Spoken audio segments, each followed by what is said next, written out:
دوستو، جب ہمارے نبی پاک صلی اللہ علیہ وآلہ وسلم کا دنیا سے پردہ فرما جانے کا وقت قریب آیا تو آپ نے حکم جاری فرمایا کہ تمام لوگوں کو مسجد نبوی میں اکٹھا کیا جائے۔ حکم کی تعمیل ہوئی اور مجمع سج گیا، اور جب آپ اپنے حجرہ مبارک سے باہر تشریف لائے تو بظاہر آپ کو دو لوگ سہارا دیتے ہوئے ممبر تک لے کر آئے۔ آپ ممبر پر تشریف فرما ہوئے اور آپ نے مجمع کی طرف نظر دوڑائی، اور جب آپ بات کرنا شروع ہوئے تو آپ کے ہاتھ مبارک کانپتے تھے، شدید علالت تھی، بہت زیادہ بخار تھا۔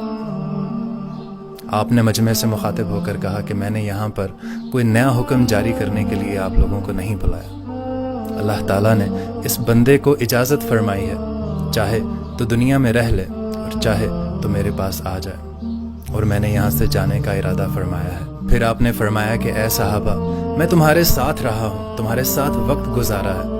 اگر میری زبان سے، میرے قول سے، میرے فعل سے اگر کسی کو کسی بھی قسم کی کوئی تکلیف پہنچی ہے تو وہ مجھ سے بدلہ لے سکتا ہے۔ آپ نے یہ نہیں فرمایا کہ مجھے معاف کر دے۔ جمہوریت کا دور تھا، ایک صحابی اٹھ کھڑے ہوئے جن کا نام تھا حضرت آکاشا۔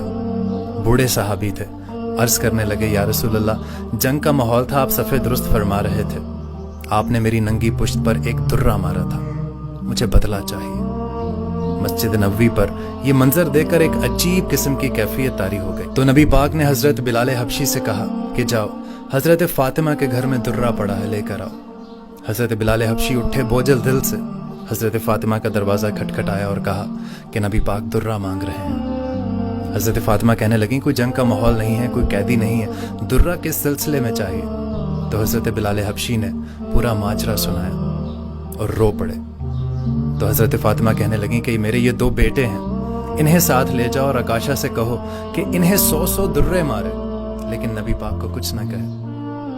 حضرت بلال حبشی دونوں نواسوں کو لے کر نبی پاک کی بارگاہ میں حاضر ہوئے، اور آپ صلی اللہ علیہ وسلم حضرت بلال حبشی کو دیکھ کر فرمانے لگے کہ مجھے پتہ ہے کہ فاطمہ نے تم سے کیا کہہ کر بھیجا ہے، تم وہیں پر بیٹھ جاؤ۔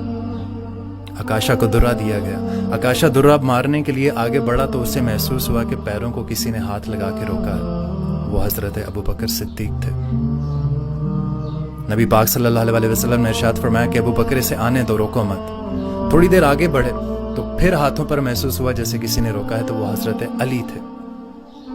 نبی پاک نے پھر ارشاد فرمایا کہ علی اسے آنے